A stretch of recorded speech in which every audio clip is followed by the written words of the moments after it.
de la unión entre el amor y la pasión. Que también es otro obispo del español africano internacional y es también miembro de los foros internacionales de semiótica y semiología. O el ponente principal será el doctor Bernabé Samangala, que también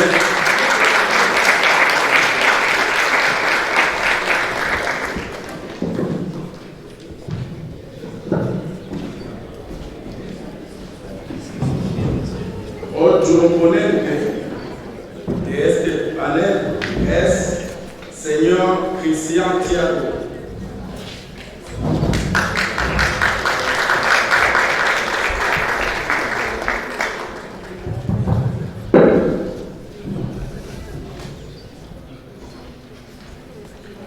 Bueno, y el tercer se abre la sesión de nuestra panel.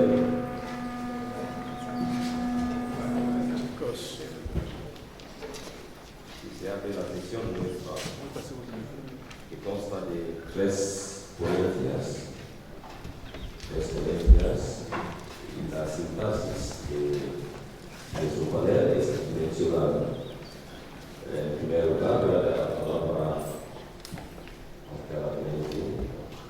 Luego veremos algunas distinciones epistemológicas en torno a estas ponencias. Vamos a estructurar. Y por último, sacaremos las conclusiones necesarias. Pero antes de pasar la palabra a los ponentes, voy a empezar por la presentación. Yo no voy a hacer público en mi presentación de los ponentes, seguramente que ya vamos una visión. Empiezo por el doctor Bernabé Samangala, que está a la izquierda, que es uno de los profesores de aquí, de la Escuela Normal Superior, y está en el 1, es especialista en psicología. Psicología sobre todo. Luego le voy a presentar a Cristian Thiago, que es asesor pedagógico y director del Instituto Banjul. Y también al doctor Juan Gustavo Zamontono, de la Universidad de Chile.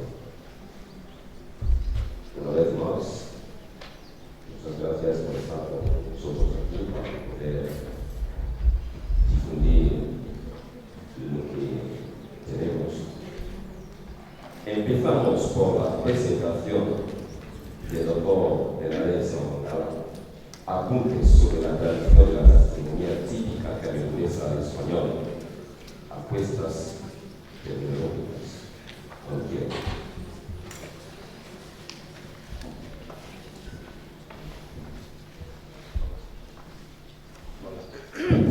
Hola, buenos días. Pues gracias.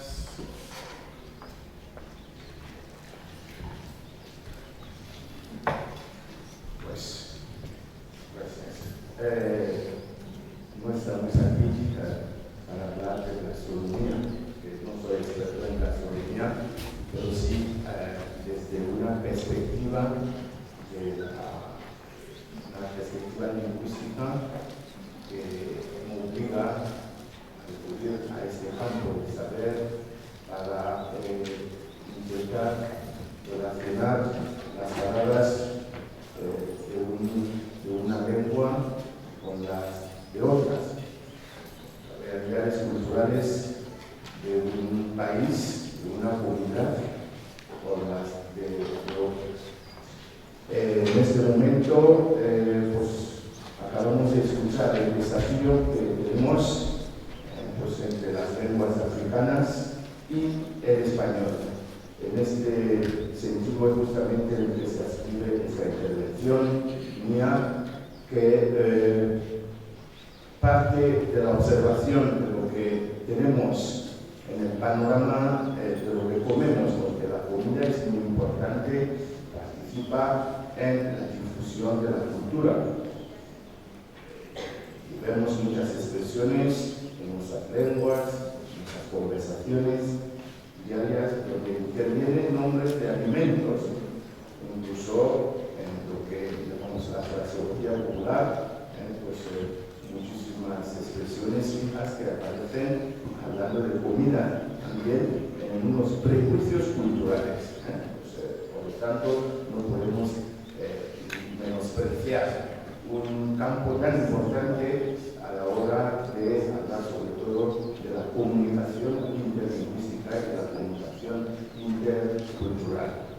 Hemos pensado en lo que llamamos las recetas de cocina.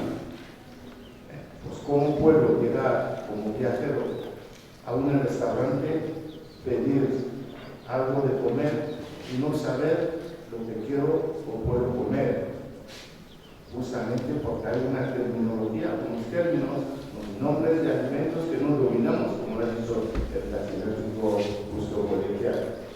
El hecho de no saber qué decir en otra lengua, una lengua desconocida, eso puede hacer que yo llegue a un restaurante y quedarme sin comer, o pidiendo algo que no quería comer, simplemente porque pues solo veo lo que está escrito en el menú. Esta situación pues nos lleva a reflexionar un poco sobre qué es lo que representa la gastronomía camerunesa, que es muy variada, muy rica, pero que utiliza ingredientes que no tienen a la hora de traducir equivalentes en la lengua española. Y resulta que son realidades que necesariamente tienen que traducirse. Entonces, el traductor tiene aquí pues una aporía, una dificultad añadida, aparte del léxico normal, tiene que transmitir, tiene que facilitar a un extranjero una realidad que enciclopédicamente hablando pues no tiene, digamos, palabra para asumirse en la cultura americana, en este caso española. Por eso hemos partido de unos planteamientos estrictamente teóricos desde el ámbito de la traductología, convocando a autores que han trabajado en ese sentido, como Israel Naida, que ha sido uno que participó mucho en la traducción de la Biblia del inglés al Urdu, una de las lenguas importantes de Camerún.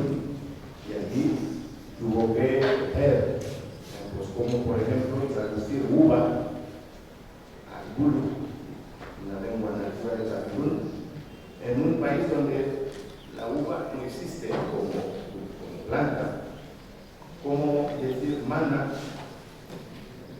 que cae del cielo, que encontramos en la Biblia, cómo decir esto en una lengua que no tiene, digamos, un soporte cultural de esta carrera.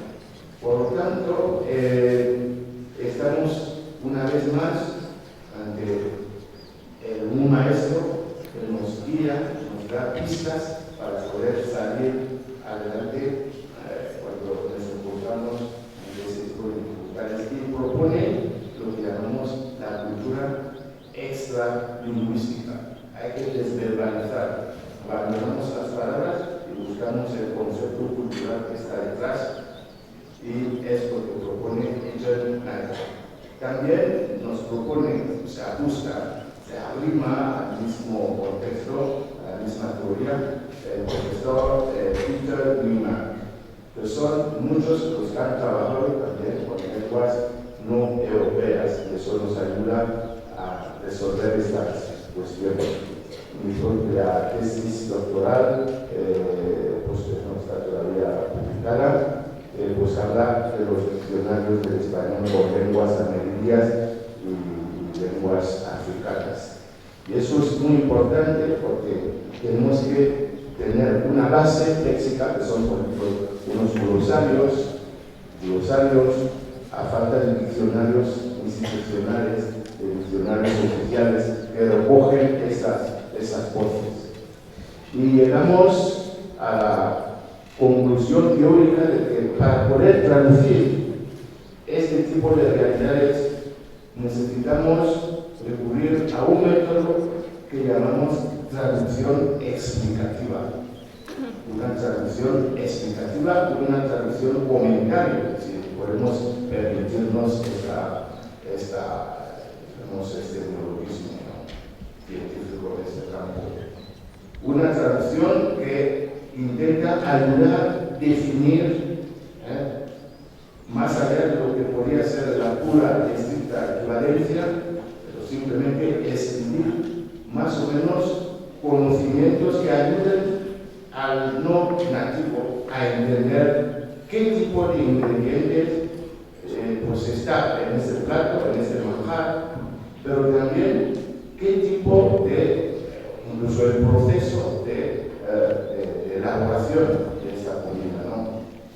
Y a pesar de esto, tenemos otra dificultad, es que hay unas palabras, unas voces que se resisten a esta traducción. Por lo tanto, no tenemos más remedio que mantener estas voces en la traducción al español.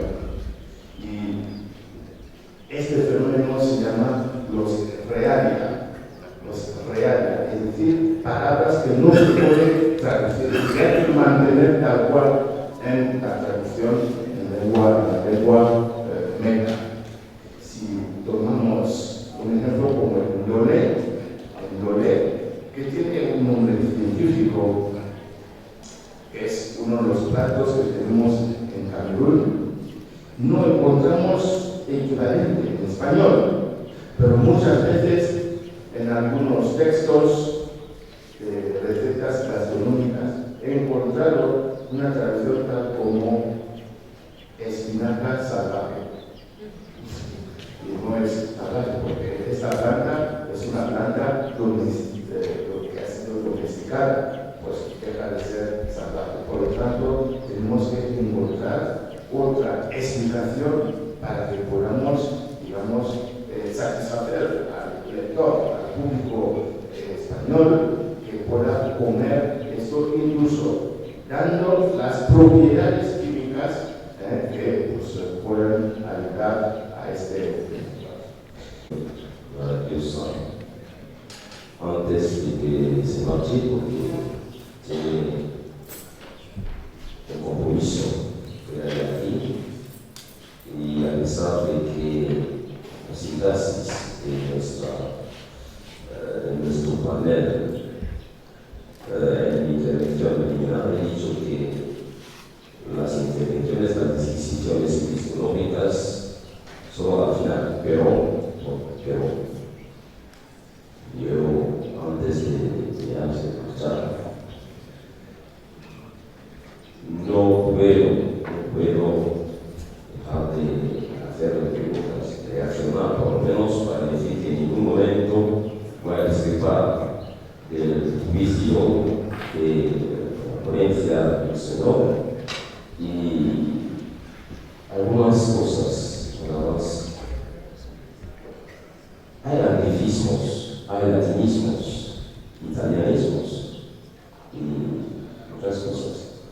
¿Por qué traducir absolutamente las realidades camerunenses? ¿Por qué traducirlas? ¿Por qué? Podemos adoptar camerunismos también. Cuando en mi pueblo, en Balmayo, cuando yo quiero comer la paella, digo, Mati paella, porque paella no tiene ningún equivalente en Benin. Mati paella, porque se quiere absolutamente desestabilizar. ¿Por qué? Es que eso hay anglicismos, hay latinismos. ¿Por qué no camerunismos? ¿Por qué? Eso me hace, abundar en el sentido de que hay lenguas que dominan el mundo. Yo estoy en contra de ello. Hablamos del fenómeno lingüístico de Rusia, Rusofagia, algunas lenguas que tratan otras lenguas. Hay lenguas superiores, lenguas inferiores, no. Cada lengua es un mundo. Cada lengua, no hay sublenguas, no hay dialectos, no hay patrón. Por eso yo que en ningún momento no hay despertar el juicio que dice, no, estaba. Dicho esto, yo creo que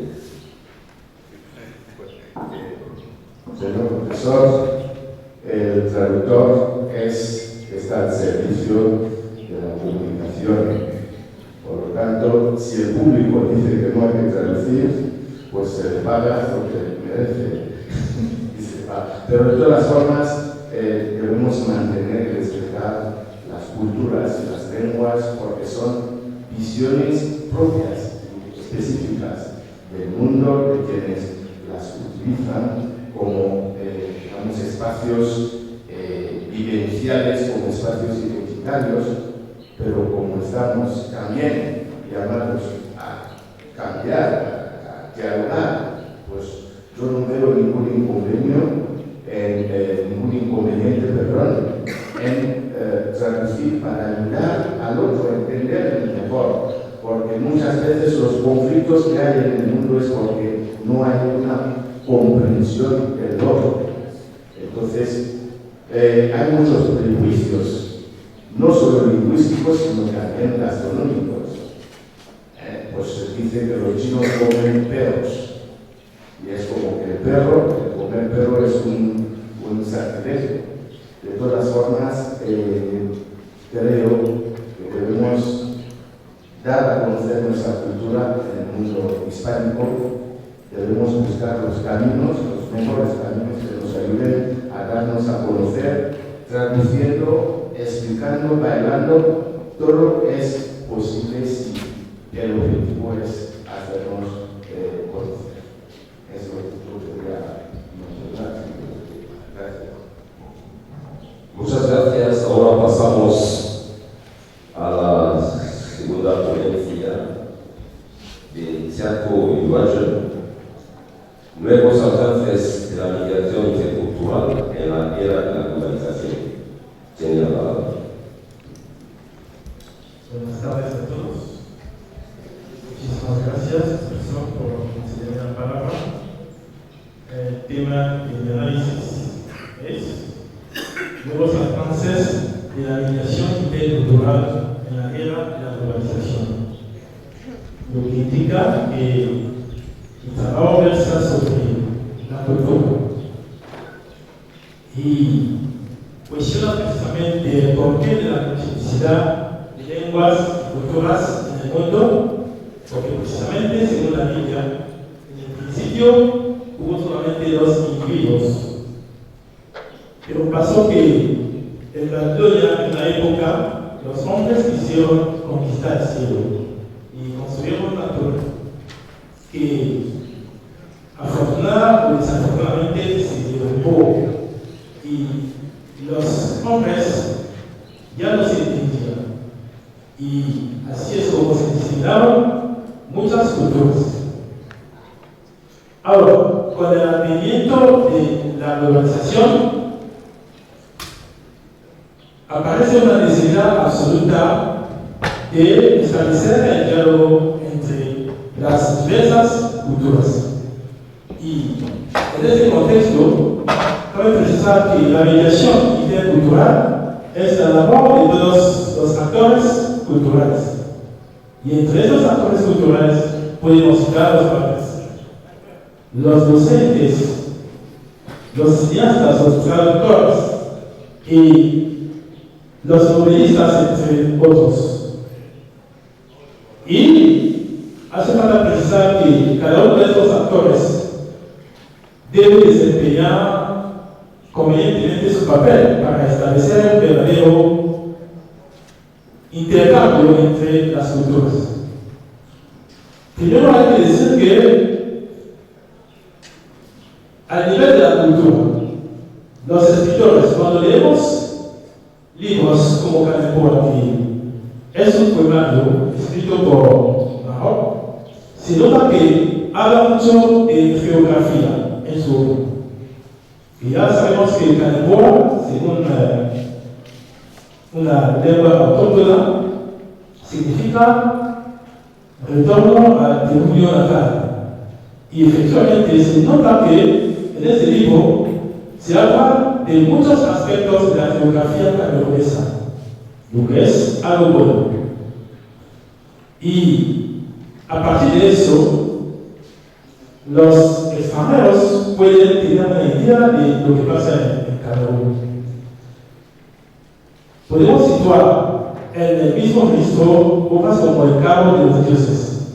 Efectivamente, cuando los japoneses saben a qué viene el Carro de los Dioses, y se nota que efectivamente en esta obra se describen las realidades camerunesas con las realidades camerunesas, con las palabras de nuestra lengua. Cabe decir también que en el esqueleto de un gigante se describe la cultura camerunesa, los funerales, cómo pasan los funerales en las regiones del oeste de Camerún. Y también, si consultamos novelas como Aroína del río Quinque, vamos a ver que ahí también hay muchos extranjerismos que pueden enriquecer el español. El profesor Cala hablaba del Bobodó hace algunos minutos, y efectivamente hay palabras así que efectivamente pueden integrar y enriquecer la lengua española. Hay muchos elementos así que pueden ser explotados y establecer un verdadero diálogo entre las culturas. Si hablamos de los docentes, que son también actores culturales, cabe decir que en la enseñanza del español, me acuerdo unos años, me encontraba en un pueblo en que el día del mercado se decía Zingu, y para explicar la palabra como mercado, hacía falta decir algo, no, Zingu es el día del mercado. Se ve que se integra directamente las palabras autóctonas con la lengua española. Así se facilita la comprensión. Entre los actores, citamos también los traductores, que son verdaderos mediadores interculturales. Y se nota que en la actividad traductora, muy a menudo se emplean las adaptaciones. Estas adaptaciones pueden permitir tanto a los locutores de la lengua fuente como a los locutores de la lengua meta entenderse correctamente. También tenemos las equivalencias, porque muchos autores han pedido a traducir palabras como chingón, que es una palabra inglesa, por no es de escuela, que es una equivalencia que remite efectivamente a una sustancia que se puede machacar a lo largo del día, porque sabe que chingón tiene relación con la cultura occidental. La gente lo suele machacar, a veces a lo largo del día, y se traduce por no es de escuela, porque precisamente en África las personas de una cierta edad pueden pasar todo el día machacando su no es de escuela. Y en este contexto se traduce chingón por no es de escuela. Vamos a esta breve intervención.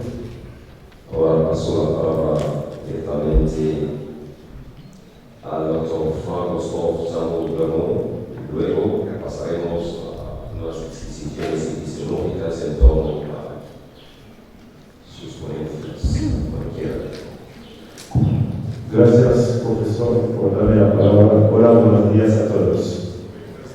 Pues toca frente a la temática que nos reúne aquí hoy, o sea, los estudios españoles en África, frente a los desafíos de iniciación socioprofesional, yo he ideado partir desde el punto de vista de la literatura y más precisamente de la literatura numérica, formulando mi comunicación como bien ecológica numérica, streaming y resto, para una revolución en la difusión de la literatura camerunesa de expresión española a la era de la web 2.0.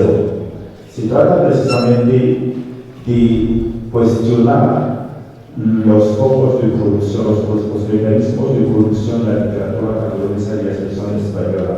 Para ello, quisiera recordar que ya vemos hasta aquí, tenemos ya la literatura camerunesa de expresión española ya conoce dos fases. La primera fase que hemos llamado la fase precursora, los escritores como Jerome Campo que ya han empezado a escribir en lengua española, y luego, como hablamos durante la primera edición del Congreso, la nueva generación que hemos denominado la nueva generación de la literatura camerunesa de expresión española, pero lo que nos falta hoy es la tercera generación, una generación digital, electrónica, numérica. Es la que nos falta hoy.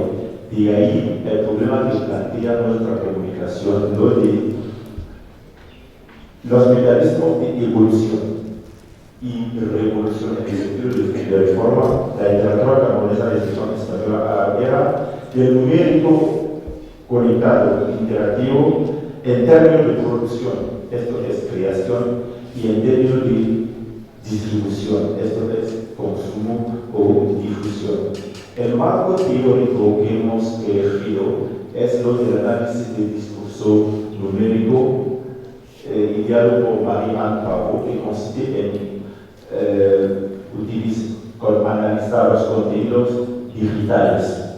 Y para ello, pensamos ya en algunos conceptos que nos llaman la atención, como el concepto de streaming o streaming inglés, o sea, streaming originalmente es de tipo audiovisual, se refiere a cualquier reproducción de audio, vídeo o otro contenido multimedia en un dispositivo en tiempo real a través de Internet. Es un modelo de consumo de productos de Internet a través de unas plataformas con acceso de pago. En el dominio cinematográfico tenemos Netflix, tenemos Amazon Prime, tenemos Apple Music Store, Tidal, Spotify, pero ¿por qué no en el dominio literario? Y en el dominio literario hemos pensado que eso implica colocar la literatura camerunesa de expresión española en el marco de consumo que ya no es libresco, que ya no es físico, sino digital. De ahí hablar de la literatura numérica. ¿Qué es la literatura numérica? Es ante todo el fruto de la fusión entre la sensibilidad literaria y de las innovaciones electrónicas. Jiménez, ¿sí? Y la web 2.0 que hemos elegido como campo de experimentación, este campo de experimentación es la parte de Internet dedicado a las interacciones, como las redes sociales de hablaba, el Consejo de Bolivia, Twitter, WhatsApp, Telegram y muchas otras. Pero hay que precisar que Camerún ya tiene un terreno fértil para experimentar este campo de literatura numérica, porque según Camden Shouju, de hace unos años, Camerún tiene 2.700.000 usuarios activos de la web 2.0, con una progresión de 100% cada año desde 2016, lo que representaría unos 16 millones de suscriptores activos de Internet en 2024, mayoritariamente constituidos de los jóvenes que tienen acceso a su teléfono y se conectan en las redes sociales casi en una medida de 30%, 30 veces el día. Y ahí hay que cuestionar, según el informe del Instituto Cerebral sobre el Español del Mundo, el informe 2023, tenemos estas estadísticas que son muy llamativas, que en 2023 7,9% de los usuarios de Internet se comunican en español. O sea, ya hay los potenciales consumidores de la literatura numérica por el Internet. Luego, español es la tercera lengua más usada en Internet después del inglés y del chino. O sea, ocupamos ya un buen rango para consumir los productos literarios en Internet. Y a propósito de Camerún, tiene unos 16 millones de suscriptores activos de Internet en 2024 y según las estadísticas del informe 2023 del Instituto Cervantes, Camerún tiene 193.000 estudiantes que toman que practican la lengua española como lengua extranjera.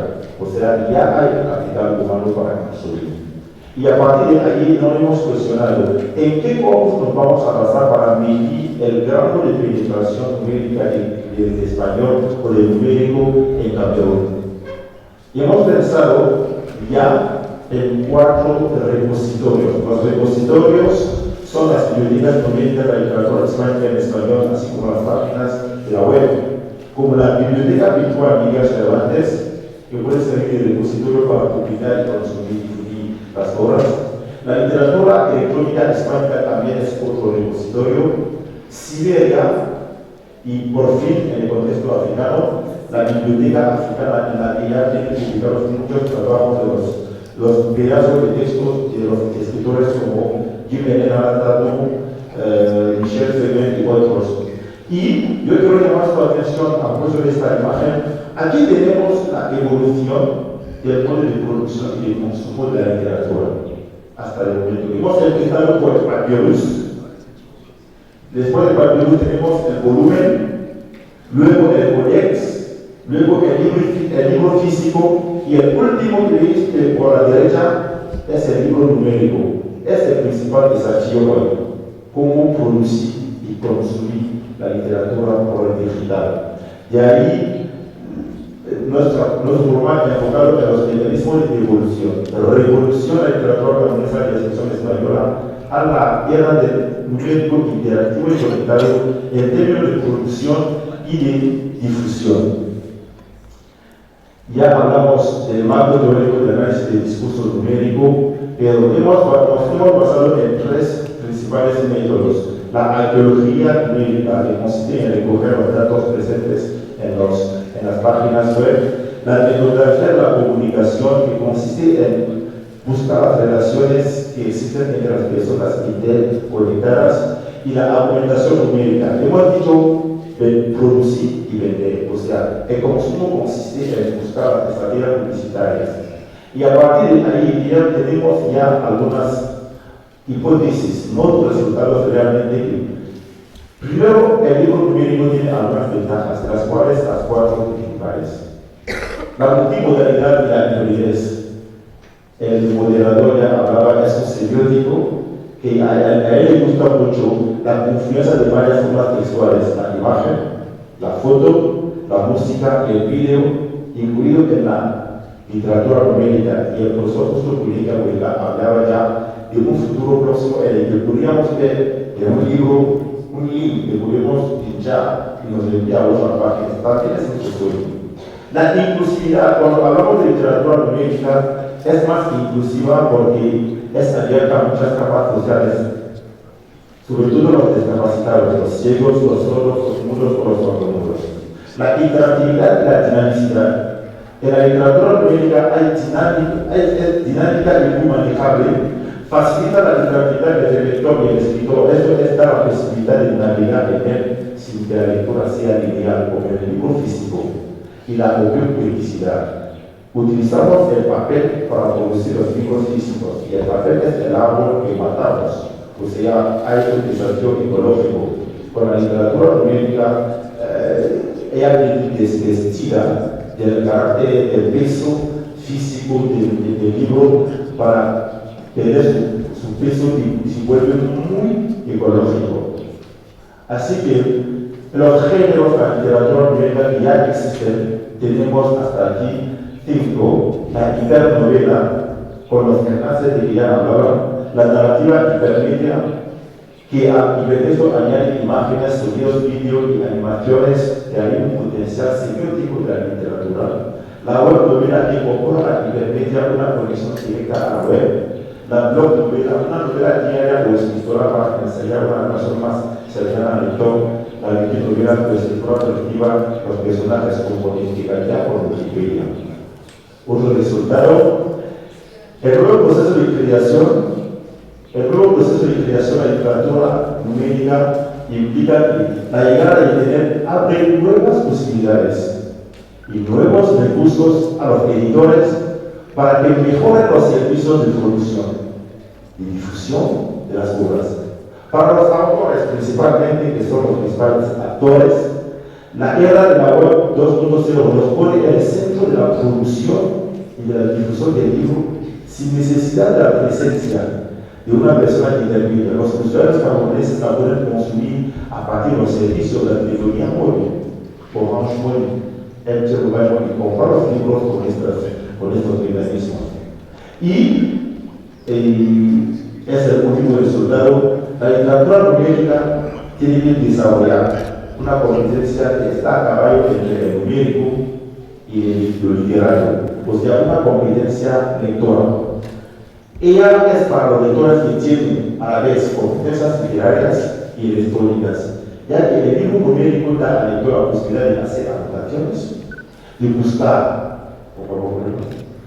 palabras de su cuerpo e incluso de compartir en forma numérica uno de sus trozos.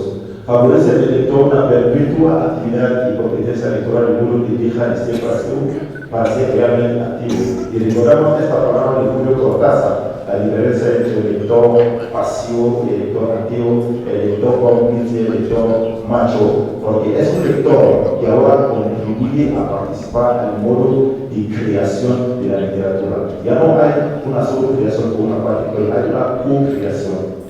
Es lo que yo quería decir. Gracias por su palabra, gracias por la atención.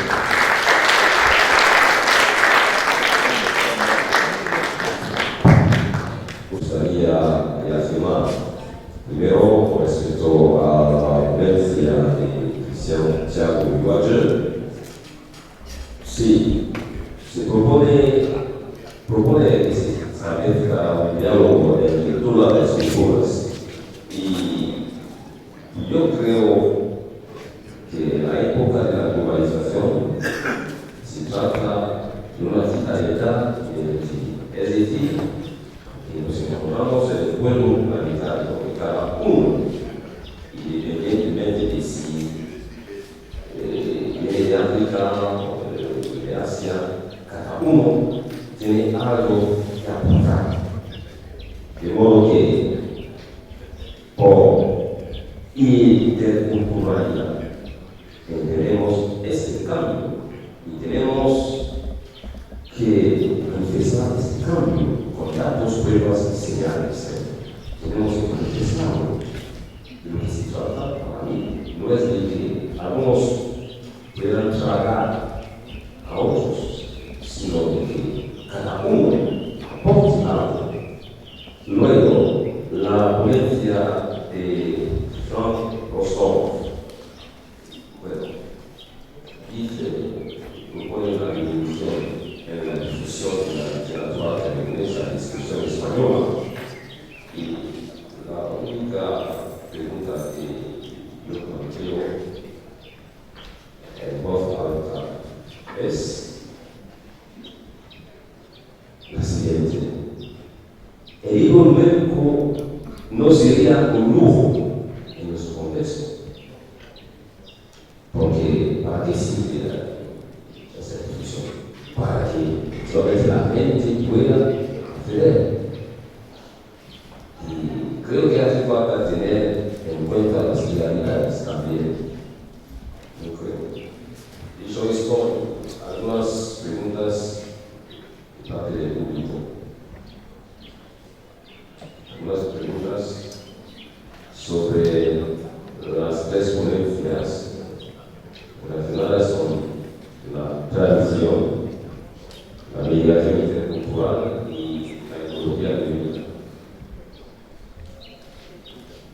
¿No hay preguntas? Sí.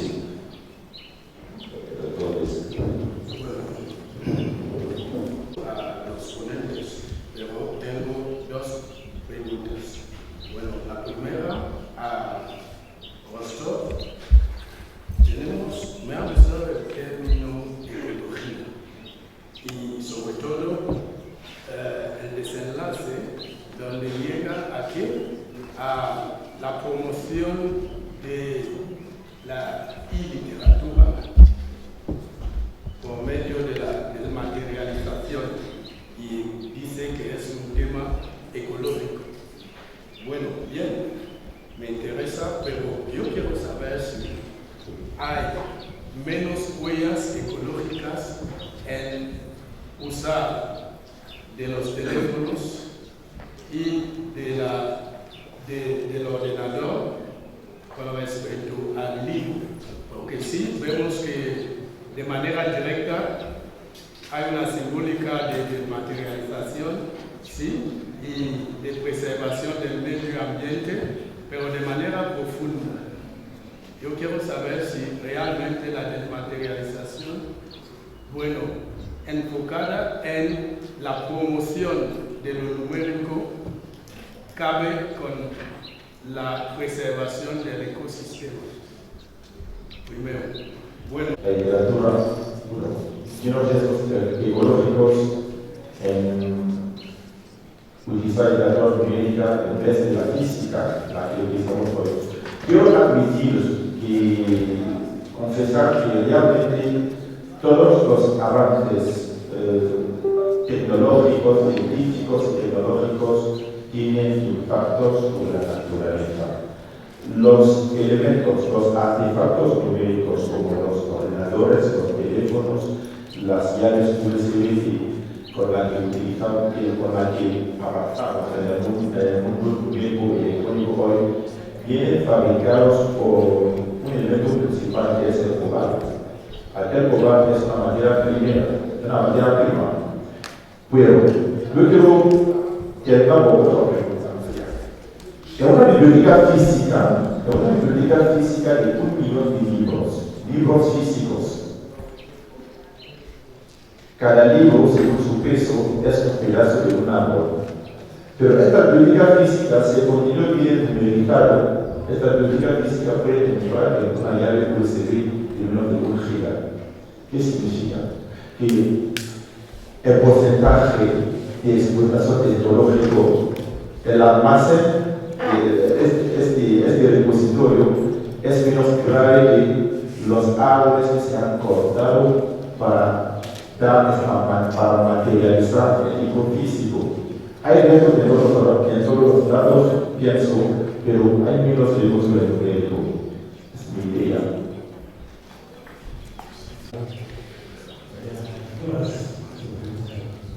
Vale.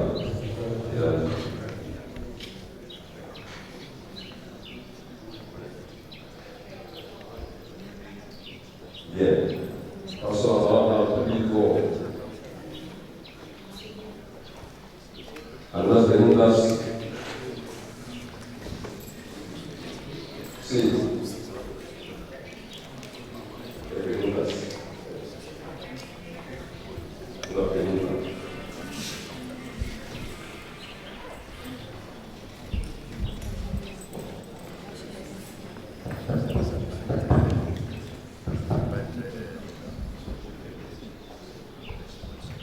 Buenos días a todos, gracias por concederme la palabra. Bien, justo, estoy de acuerdo contigo a propósito de proteger la naturaleza, proteger los árboles, porque la naturaleza, la tierra es nuestra madre. Bueno, ¿piensa usted que resulta fácil para un alumno escuchar un libro a través de la pantalla de un libro físico sentado en una biblioteca?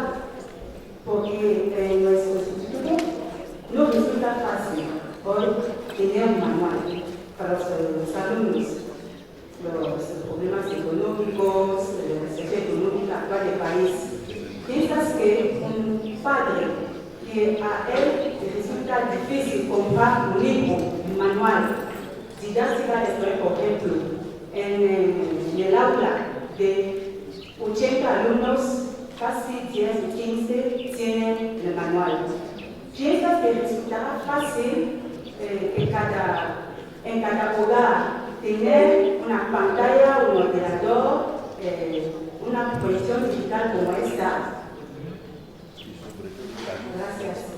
Sí, yo creo que esta... Efectivamente, en el marco de la COVID-19 se ha hecho una encuesta para medir el grado de penetración numérica en los hogares africanos, precisamente en Camerún. Camden Chino lo hizo la encuesta y el resultado es una curiosidad. Se da cuenta de que Camerún tiene como una población de unos 30 millones de habitantes, Camerún tiene 16 millones de usuarios de Internet. O sea, puede ser por teléfono o por ordenador, pero se da cuenta y curiosamente los alumnos en la escuela no tienen este porcentaje, puede ser la mitad, no tienen los libros físicos o manuales didácticas, porque consumen más electrónico que físico. O sea, este caudal humano ya es una base para decir si aunque la administración numérica o Internet sigue siendo marginal en un contexto africano subdesarrollado como lo nuestro, tampoco hay que dejar de lado el hecho de que la población, sobre todo infantil, juvenil, está mucho más orientada a hacer uso de las nuevas tecnologías de la información y de la comunicación. Quizá lo que no encuentren por un libro físico, porque ya no lo leían, casi, ojalá si se pone ahí por el internet o el ordenador, la puedan consumir. Sigue siendo una hipótesis.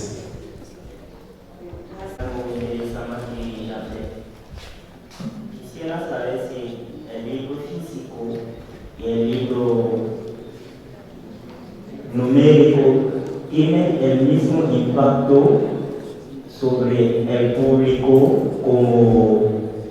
como la inteligencia artificial. Quisiera saber si aquellos libros tienen el mismo impacto sobre el público. Gracias. Bien. Es una frontera que casi ya no existe. El libro físico, que es un libro material, es un libro que nace primero porque ha pasado a la máquina, ha sido imprimido.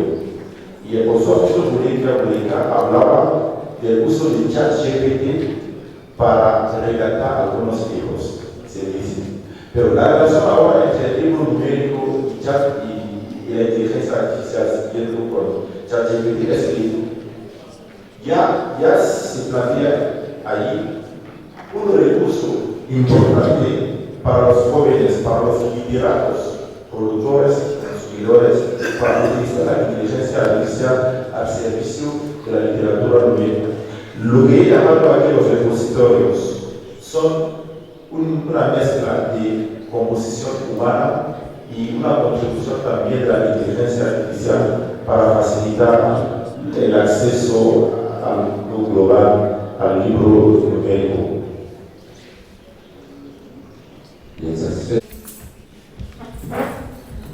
Buenas tardes todo el mundo. Yo me llamo Ciencho Yanancia Florina.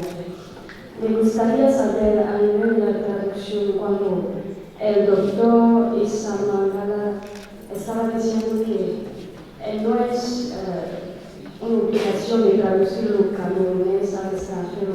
Si no traducimos algo para que el español o el inglés lo entienda, ¿cómo hará el extranjero para saber que el pueblo es algo en ese punto? ¿Cómo hará el extranjero para entender lo que estamos diciendo si no lo traducimos? Bien, momento disfrutaba su juicio con respecto a las diversas formas de tradición. Ha hablado de tradición explicativa, ha hablado de la tradición extralingüística, pero el problema es que estos tipos de tradición solo ayudan a comprender, a entender la inteligencia semántica de una realidad. Pero mi tesis que defiendo es que uno tiene que adoptar esos términos en las demás lenguas. Cuando yo como paella, yo digo maldita paella, yo no voy a traducir, pero al mismo tiempo me van a preguntar qué significa paella. Voy a explicar, pero se debe adoptar la palabra paella en el mundo. En el mundo, por ejemplo, si se trata de table, woody, window, y si lo hacemos en el mundo, ¿por qué no hacerlo en español? ¿Por qué? ¿Por qué no adoptarlo? Porque la lengua tiene que ser dinámica. La lengua tiene que ser dinámica en función de las realidades. Yo creo, ¿por qué no decir? Bueno, pero en un diccionario se explica el permiso normal de origen. Ya está. En lugar de encontrar otro designatum en español, ¿por qué absolutamente encontrar otro designatum? Yo estoy de acuerdo con que se pueda explicar, pero yo no estoy de acuerdo con que se pueda encontrar otro designatum. No estoy de acuerdo. ¿Cómo? Si dice Bogotá, la audiencia como se entiende bien. Pero si la traducción se entiende, por ejemplo, la audiencia española, ahora se puede dar una tribuna para describir efectivamente qué es el Ahí está el problema, porque espinacas salvajes. ¿No? Gracias. Quería contestar a la pregunta de la colega y estoy muy de acuerdo con el moderador. Es decir, lo de traducir los platos cameruneses en español, no sé, cuando nosotros llegamos a España nos dijeron, esto es el cocido madrileño, y comimos, eso es la paella, y comimos. Y entonces, yo creo que lo que se puede hacer es escribir un libro de cocina, donde se explica todo. Porque en realidad, si el español o el europeo que llega a Camerún quiere comer bobo chulí, si no le prueba comiendo, se puede inventar todas las definiciones con todo, no llegará a comprender lo que es, tiene que comerlo y sabe que es un bobo chulí, o ser bueno, así es. Pero los traductores pueden escribir libros de cocina, de modo que si un extranjero quiere saber cómo se ha hecho el plato, pues se ve cómo se ha hecho este plato. También a la colega, que todo no se puede traducir, porque yo me acuerdo cuando era profesor de instituto, en la clase de quatrième, ¿cómo vas a explicar a un chico lo que es un caillou? Un caillou. Porque se entra en la definición de lo que es el caillou, científicamente lo que es, no llega a comprender. Lo que hace es coger caillou y decirle, ese se llama, ese es el caillou. Y entra en conocimiento del caillou, porque tampoco es una piedra, que el caillou es caillou, es una roca, hay que decirlo. Pero se dice que esto contiene esto, entonces entra en consideraciones científicas para entenderlo. Yo creo que lo primero es entrar en contacto con el plato, y es lo que hacían muchos extranjeros que venían, iban a Bogotá a comer pescado con picante y le picaban muy bien el picante, comían y se casaban con la chica de aquí. Por eso, pero decía también que, bueno, ahora de manera seria, es que tenemos que guardar los términos de nuestra gastronomía. Por eso ha evolucionado y vuelve la literatura en lengua española o en lengua francesa también. Cuando leemos la novela de los años 71-72 de la negritud, los escritores escribían exactamente como los europeos. Leer Mouboutí, leer Ferdinand Montgomery, es que escribían muy bien. ¿Por qué? Porque eran asimilados. Eran libros es decir, que tenían como sustrato toda la escuela francesa cuando terminaban las clases aquí, iban a Francia a estudiar y hasta se casaban con blancas. Mongo Betty, todo esto, por eso escribían bien.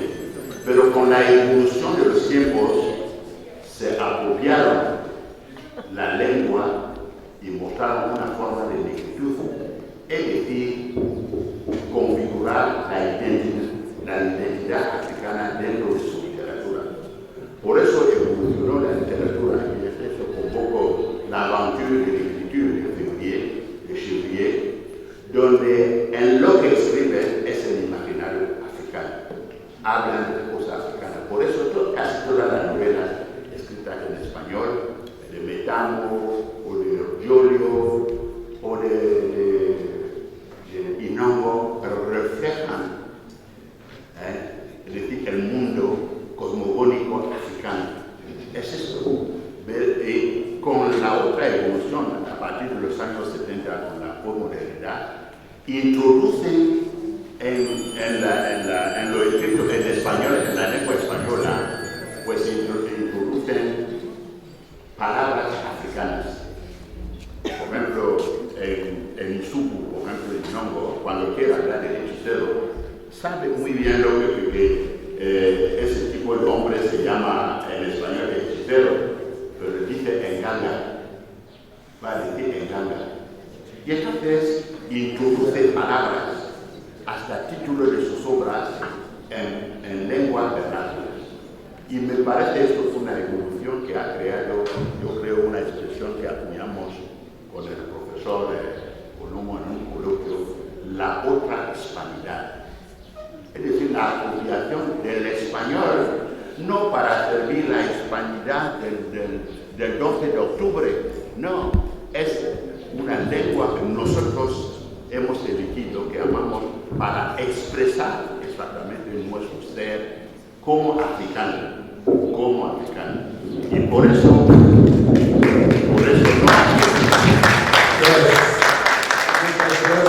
Se nota nuestra sesión. Gracias. De la unión entre el amor y la pasión.